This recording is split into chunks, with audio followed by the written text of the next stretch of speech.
Que, como mañana, día 8 de marzo, se reivindicarán en todo el mundo tras la Asamblea General de la Organización de las Naciones Unidas, que declaró este día como el Día Internacional por los Derechos de la Mujer y la Paz Internacional en el año 1977. Después de varios sucesos, como el del 8 de marzo del año 1857, cuando un grupo de trabajadoras textiles decidiera salir a las calles de Nueva York para protestar por las míseras condiciones en las que trabajaban.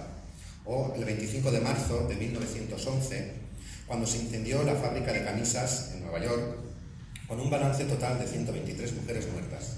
La mayoría eran jóvenes inmigrantes que tenían entre 14 y 23 años. No pudieron salir porque los dueños tenían las puertas cerradas. En España, el 8 de marzo tiene un significado especial, ya que ese día, en 1910, la mujer pudo acceder por primera vez a la enseñanza superior en igualdad de condiciones que los hombres. Esta exposición es un altavoz perfecto para la campaña Ciudad Mujer, que se implementa a través de centros de atención integral. Hasta la fecha, en las 6 sedes de Ciudad Mujer, se han atendido a más de 1.167.000 usuarias y se han brindado más de 3.244.000 servicios. Pero para hablarnos mejor de este proyecto y de la exposición, contamos con diferentes invitados.